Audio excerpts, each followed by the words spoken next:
السلام عليكم ورحمة الله وبركاته.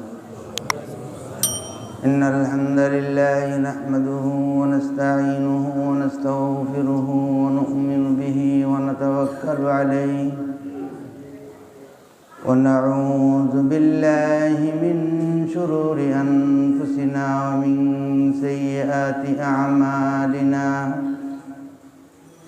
من يهد الله فلا مضل له ومن يضلل فلا هادي له، ونشهد أن لا إله إلا الله وحده لا شريك له ولا نذير له ولا وزير له ولا مثيل له ولا مشير له ولا معين له، ونشهد أن سيدنا وسندنا وحبيبنا وطبيبنا وطبيب قلوبنا وطبيب أرواحنا ومرشدنا ومولانا محمدا عبده ورسوله الذي أرسله بالحق بشيرا ونذيرا وداعيا إلى الله بإذنه وسراجا وقمرا منيرا. اللهم صل على سيدنا ومولانا محمد في أول كلامنا. اللهم صل على سيدنا ومولانا محمد في أوسط كلامنا. اللهم صل على سيدنا ومولانا محمد في آخر كلامنا. وصلى الله تعالى على خير خلقه محمد وعلى آله وأصحابه أجمعين. أما بعد، فأعوذ بالله من الشيطان الرجيم. بسم الله الرحمن الرحيم. إن عدة الشهور عند الله 12 شهرا في كتاب الله يوم خلق السماوات والأرض، منها 4 حرم. صدق الله مولانا العظيم. উপস্থিত মুহতারাম হাজিরিন, নেহায়েত কাবিল এহতরাম মুআজ্জাজ মুসল্লিয়ান কেরাম, আল্লাহ জাল্লা শানুহুর লাখ কোটি শুকরিয়া। আল্লাহ রাব্বুল আলামিন আমাদেরকে এই পবিত্র দিনে আল্লাহ রাব্বুল আলামিনের মহান হুকুম জুমার নামাজ আদায়ের উদ্দেশ্যে আল্লাহর ঘর মসজিদে আগে আগে হাজির হয়ে দিনই কিছু আলোচনা করা এবং শুনবার আল্লাহ পাক আমাদের তৌফিক দান করেছেন। এই জন্য আমরা আমাদের প্রত্যেকের অন্তরের অন্তঃস্থল থেকে শুকর আদায় করি, আলহামদুলিল্লাহ। হযরতে মুহাম্মদুর রাসূলুল্লাহ সাল্লাল্লাহু আলাইহি ওয়াসাল্লাম যার সম্পর্কে আল্লামা ইকবাল বলেছেন कि मोहम्मद से वफा तूने हम तेरे है, ए जहाँ क्या लौह कलम तेरे। हज़रत मुहम्मद रसूलुल्लाह सल्लल्लाहु अलैहि वसल्लम আমাদের জীবনের আলোকবর্তিকা। হযরত মুহাম্মদুর রাসূলুল্লাহ সাল্লাল্লাহু আলাইহি ওয়াসাল্লাম তিনি আমাদের চলার পথের দিশারি। তিনি হেদায়েতের বাণী নিয়ে হেদায়েত প্রাপ্ত এবং হেদায়েত হওয়ার জন্য আল্লাহ রাব্বুল আলামিনের পক্ষ থেকে নির্দেশ নিয়ে এসেছিলেন আমাদের জন্য। হযরত মুহাম্মদুর রাসূলুল্লাহ সাল্লাল্লাহু আলাইহি ওয়াসাল্লাম, যিনি সকল গুণের আধার ছিলেন, যার মধ্যে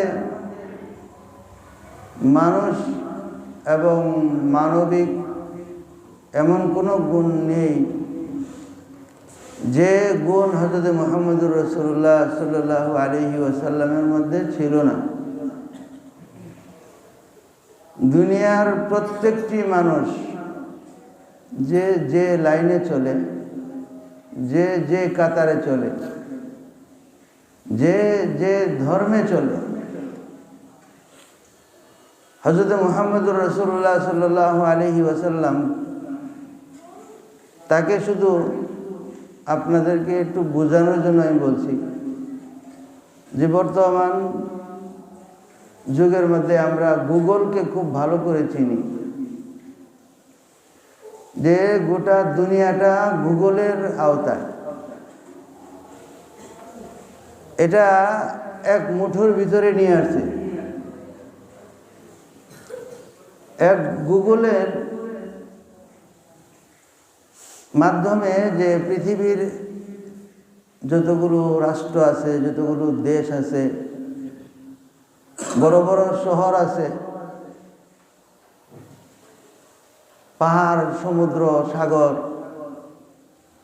এই সব এই গুগল তার নিয়ন্ত্রিত এবং তার নিয়ন্ত্রণে আপনি যেটাকে চান, যেটাকে পেতে চান, যার কাছে যেতে চান, আপনি গুগলের মাধ্যমে নিজের গন্তব্যে আপনি বুঝতে পারেন। এই একটা অবস্থান গুগল সে তৈরি করছে। হযরত মুহাম্মদুর রাসূলুল্লাহ সাল্লাল্লাহু আলাইহি ওয়াসাল্লাম এমন এক সত্তা, সে মুসলিম হোক অমুসলিম হোক, সে যে কোনো ব্যক্তি হোক, হযরত মুহাম্মদুর রাসূলুল্লাহ সাল্লাল্লাহু আলাইহি ওয়াসাল্লাম যিনি পৃথিবীর সমস্ত বিষয়ের এক্সপার্ট ছিলেন, হযরত মুহাম্মদুর রাসূলুল্লাহ সাল্লাল্লাহু আলাইহি ওয়াসাল্লামের কাছ থেকে যদি কোনো ব্যক্তি যে কোনো একটা বিষয়কে নিতে চায়,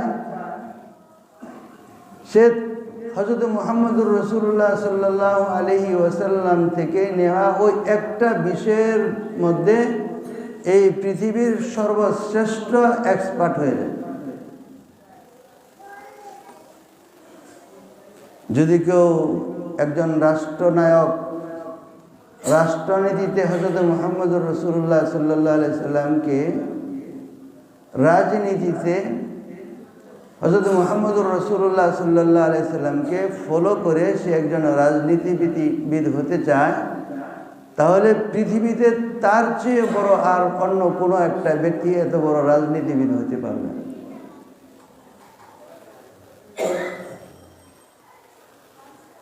যদি কেউ ব্যবসায়ী হতে চায়, আর হযরত মুহাম্মদুর রাসূলুল্লাহ সাল্লাল্লাহু আলাইহি সাল্লামের ব্যবসা এবং ব্যবসা নীতিকে যদি ফলো করে, অনুকরণ করে, তাহলে পৃথিবীর মধ্যে তার চেয়ে বড় সফল কোনো আর কোনো ব্যবসায়ী হইতে পারবে না।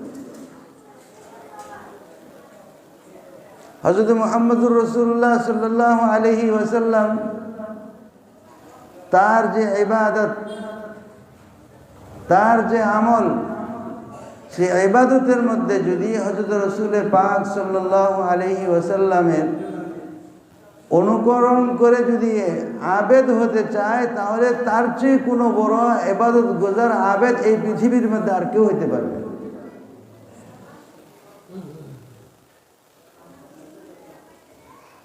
সে যদি যে একজন সমাজের একজন চরিত্রবান, চারিত্রিক গুণ বিশিষ্ট একজন ব্যক্তি হতে চায়, তাহলে হযরত মুহাম্মদুর রাসূলুল্লাহ সাল্লাল্লাহু আলাইহি ওয়াসাল্লামের যে চারিত্রিক গুণাবলী ছিল সেগুলো যদি সে অনুসরণ করে, তার চাইতে সৎ এবং চরিত্রবান ব্যক্তি দ্বিতীয় আরেকজন হতে পারবে। যদি স্বামী হিসাবে হযরত মুহাম্মদ রাসূলুল্লাহ সাল্লাল্লাহু আলাইহি ওয়াসাল্লামকে কেউ দেখতে চায় এবং তিনি একজন কেমন স্বামী ছিলেন তার স্ত্রীদের জন্য, যদি হযরত মুহাম্মদ রাসূলুল্লাহ সাল্লাল্লাহু আলাইহি ওয়াসাল্লাম তার পতিদের যে তাদের সঙ্গে যে আচরণ ছিল, তাদের সঙ্গে যে ব্যবহার ছিল, তাদের সাথে যেভাবে চারিত্রিক বৈশিষ্ট্য, গুণাবলী, ব্যবহার, আচরণ যেভাবে করতেন, সেভাবে যদি এই ব্যবহারিক বিষয়গুলোকে যদি কেউ ফলো করে চলে, তার চাইতে শ্রেষ্ঠ কোনো স্বামী এই পৃথিবীর মধ্যে আর কেউ হইতে পারে। হযরত মুহাম্মদুর রাসূলুল্লাহ সাল্লাল্লাহু আলাইহি ওয়াসাল্লাম এর মধ্যে সমস্ত গুণ আল্লাহ রাব্বুল আলামিন দিয়ে রাখছেন।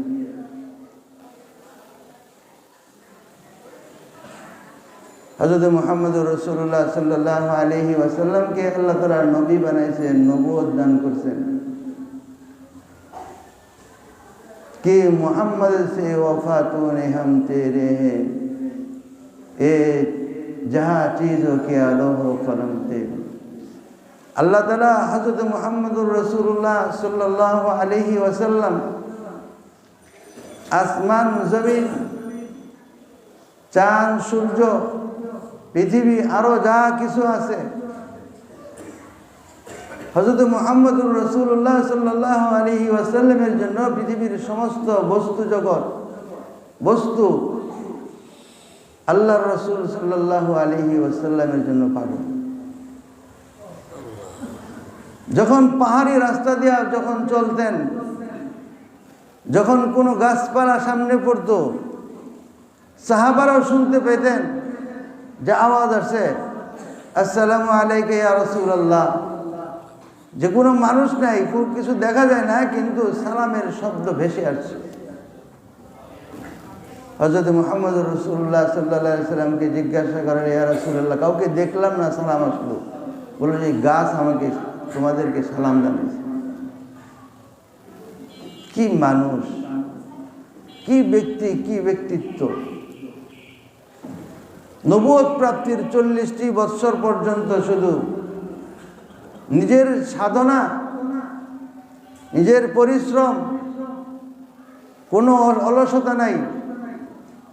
শৈশব থেকে নিয়ে নবুয়ত প্রাপ্তি পর্যন্ত যে সময়টা গেছে, যেখানে কোনো শরীয়ত নাই, যেখানে কোনো শরীয়তের কোনো বিধান নাই,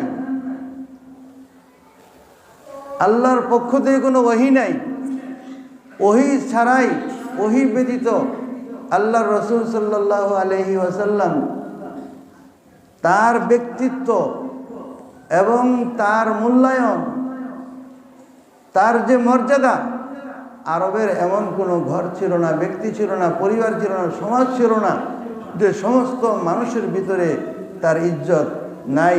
এমন কোনো সম্প্রদায় বা জাতি বা কোনো জায়গার পাওয়া যায় না যেখানে আল্লাহর রাসূল সাল্লাল্লাহু আলাইহি ওয়াসাল্লামকে স্নেহ করতেন না, তাকে মহব্বত করতেন। এত মহব্বত। মুসলমান তো চলবে তার গুণের উপরে, মুসলমান উঠবে আল্লাহর রাসূল সাল্লাল্লাহু আলাইহি ওয়াসাল্লামের সিফাতের উপরে। আমরা বলি যে ব্রিটিশ এই দেশে আসার আগে 800 বছরের কাছাকাছি সময় মুসলমানরা এই ভারতবর্ষকে শাসন করে। তো মুসলমানরা সংখ্যায় তারা বেশি ছিল না, কম সংখ্যক লোক অধিক সংখ্যক লোকদেরকে যদি চালায়,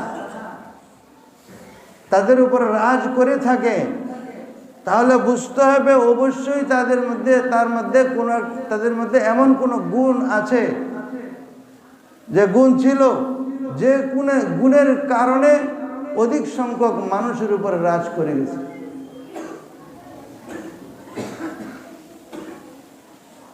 সব মুসলমান, কারণ মানুষ চায় যে এমন একজন ব্যক্তি হোক, এমন একজন মানুষ হোক, এমন লোক হোক যার কারণে আমরা খেয়ে পরে থেকে অবস্থান করে আমাদের জীবনটা ভালোভাবে চলুক। এমন গুণ, এমন বৈশিষ্ট্য যখন মুসলমানদের মধ্যে ছিল, তখন মুসলমানরা সংখ্যা কম হয়েও অধিক সংখ্যক অমুসলিম যারা আছে তাদের উপরও এই মুসলমানরা রাজত্ব করছে।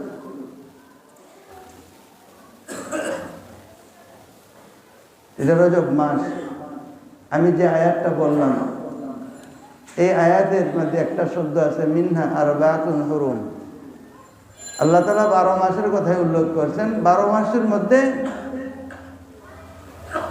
বিশেষ করে বলছেন মিনহা আরবাতুন হুরুম।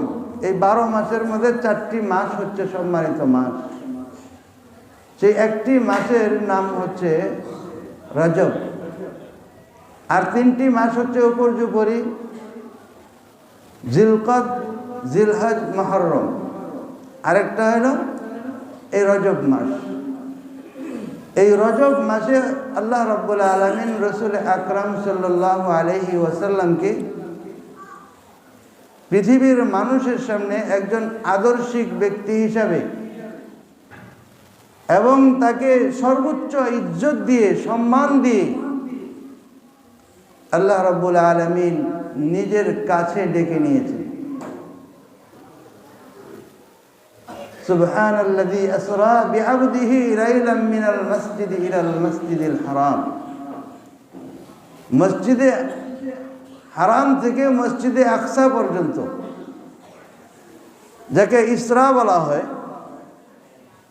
শেষ রজনীর একটা সফরকে বলা হয়, যে অল্প সময়ের ভিতরে যে আল্লাহ রাব্বুল আলামিন বাইতুল মুকাদ্দাসে নিয়ে গেছেন।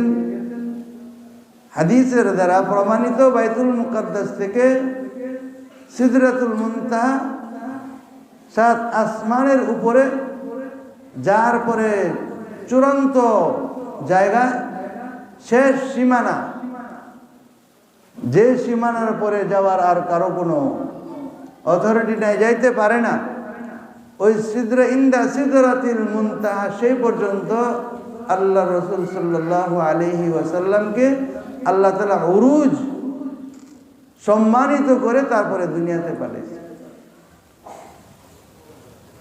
হযরত রাসূল আকরাম সাল্লাল্লাহু আলাইহি ওয়াসাল্লাম এই মেরাজ সংক্রান্ত, মেরাজ, ইসরা এবং মেরাজ এর মধ্যে কোনো সন্দেহ নাই, কিন্তু সময়, দিন, তারিখ, ঐতিহাসিকদের বিভিন্ন মতান্তরে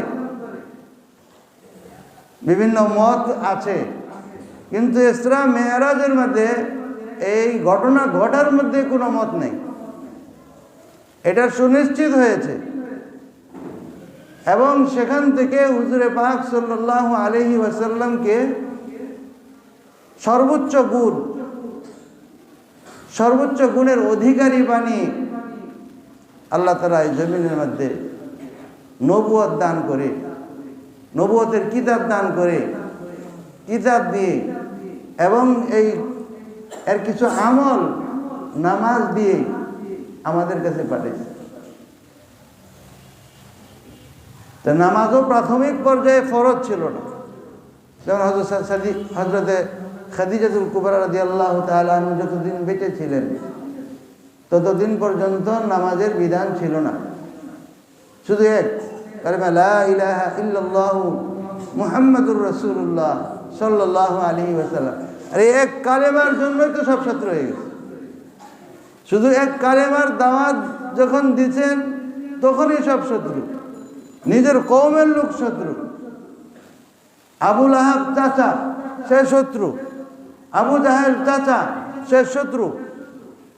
কুরাইশ বংশের বনি হাশেম ছাড়া অন্যান্য গোত্রগুলো সব চরম শত্রুতে রূপান্তর হয়েছে। আয়েশা হযরতে খাজা আবু তালেবকে বলছে যে তোমার ভাতিজাকে থামাও, আমাদের প্রস্তাব যদি না থামাও তাহলে তার যে কি পরিণতি আছে সেই শেষ পরিণতি আমাদের হাতে। সে আমাদের দেবদেবীদের ব্যাপারে সমালোচনা করে যে এক আল্লাহর কথা বলে, অথচ আমরা আমাদের বাপ দাদা পূর্বপুরুষদের কাছ থেকে পৌত্তলিকতা, বহু দেব দেবীর উপাসনা নিয়ে আমরা জন্ম হয়েছি। কিন্তু সে আজকে নতুন এক কথা নিয়ে আসছে যে উপাস্য মাত্র, উপাসনার উপযুক্ত একমাত্র একজন। সুতরাং সে যেন এই দাওয়াত থেকে সে যেন বিরত থাকে। নাম্বার 2, আমাদের হাতে তাকে বুঝিয়ে দেন। আর আপনার তো একজন এরকম পুত্র সন্তান লালন পালন করাই উদ্দেশ্য হয়ে থাকে, তাহলে একজন সুন্দর ছেলে আপনাকে দেই, তাকে আপনি লালন পালন করেন। হযরত খাজা আবু তালেব হযরত মুহাম্মদুর রাসূলুল্লাহ সাল্লাল্লাহু আলাইহি ওয়াসাল্লাম আসলে ওই আরব পুত্রদের এই প্রস্তাবের কথা তাদেরকে শোনাইলেন। সুন্দরী মেয়ে বিয়া দেওয়ার এটার কথাও শোনাইয়া দিলেন। নিজেদের নেতা বানায় নেবে এগুলো শোনাইয়া দিলেন। বলুন যে এক হাতে চাঁদ এক হাতে সূর্য যদি এনে দেয়, তারপরেও আমি এক আল্লাহর ওয়াহদানিয়াতের দাওয়াত থেকে এক চুল পরিমাণ আমি পিছপা হব।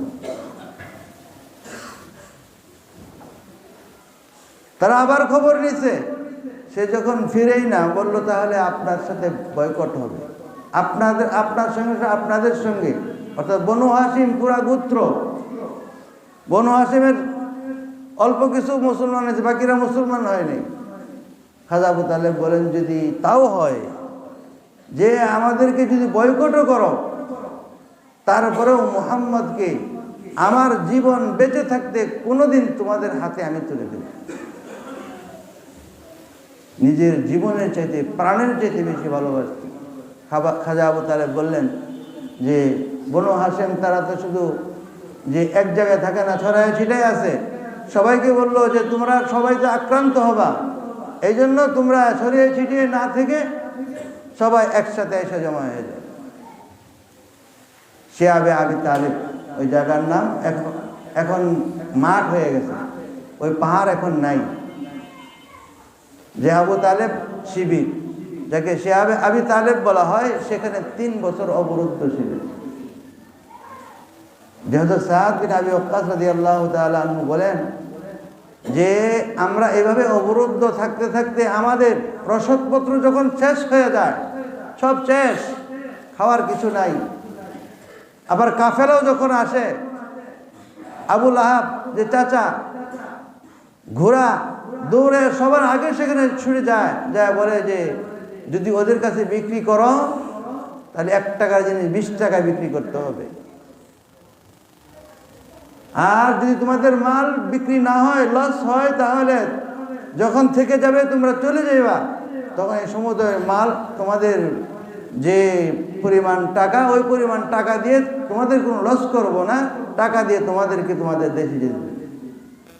তারপরেও তাদের কাছে বিক্রি করলে এই অবস্থা।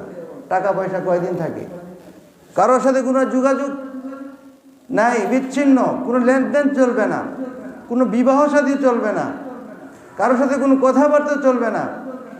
ওই ঘাটির মধ্যেই তারা 3 বছর পর্যন্ত থাকার চুক্তিনামা হয়েছে, কাগজপত্র সই হয়েছে, এবং সেই চুক্তিনামা যাতে সবাই যাতে জানতে পারে তাদের সাথে কোনো লেনদেন করা যাবে না, এই জন্য কাবা ঘরের মধ্যে ওই কাগজকে তারা ঝুলাইয়া দেয়।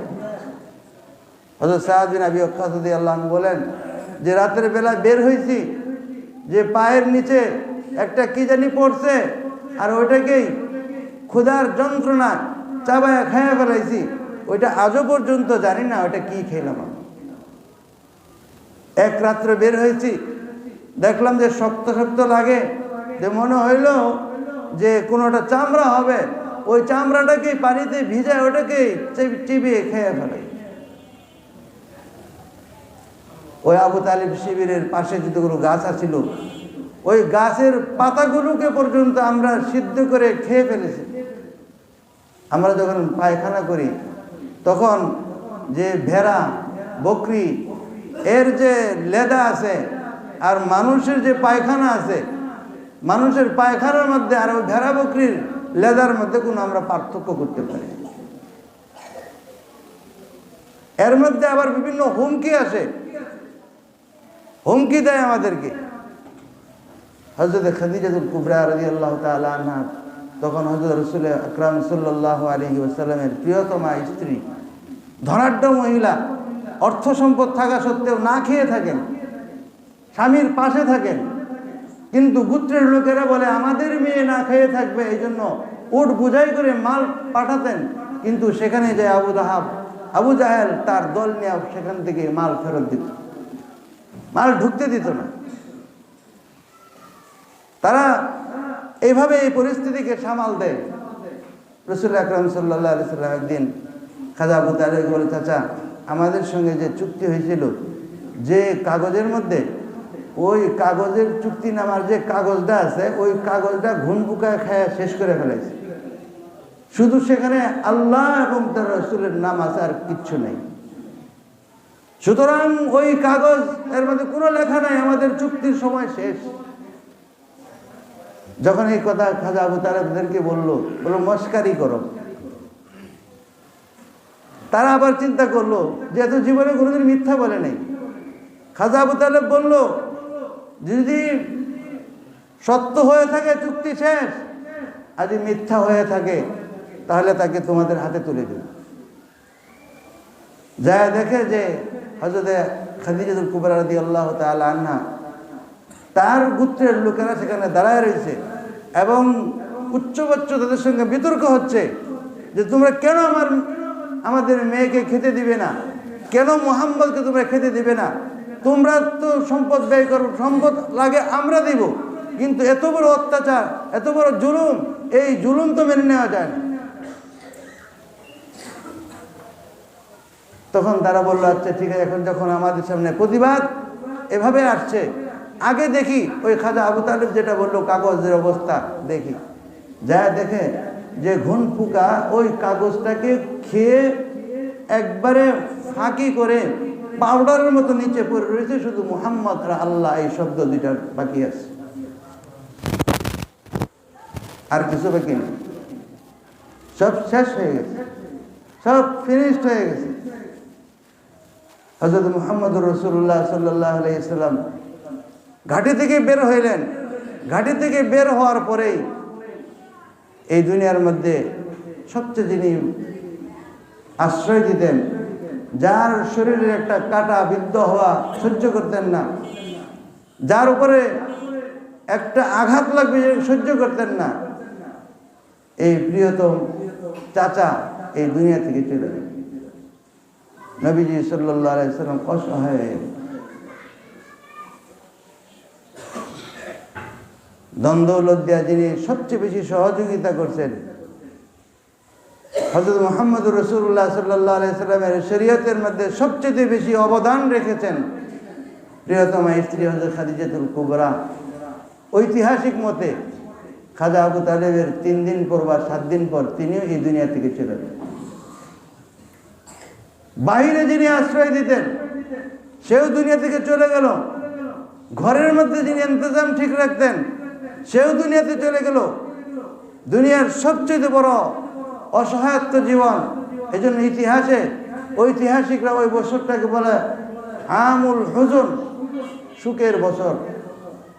যে এত বড় কষ্ট, এত বড় দুঃখ নবীজির জীবনে চলে আসছেন, এখন নতুন আশ্রয়স্থল হিসেবে নবীজি সাল্লাল্লাহু আলাইহি ওয়াসাল্লামের 3টা জায়গা জীবনে সবচেয়ে বড় আশ্রয়ের জায়গা। একটা হলো মক্কাতুল মুকাররমা, আরেকটা হচ্ছে মদিনাতুল মুনাওয়ারা, এর মাঝামাঝি আরেকটা হচ্ছে তায়েফ। যে দ্বিতীয়, এখানে তো থাকা যাবে না, তাই আমি তায়েফ চলে যাই। তায়েফ চলে যাই, কিন্তু তায়েফের যে হৃদয় বিদারক ঘটনা অন্য এক সময় বলবো ইনশাল্লাহ।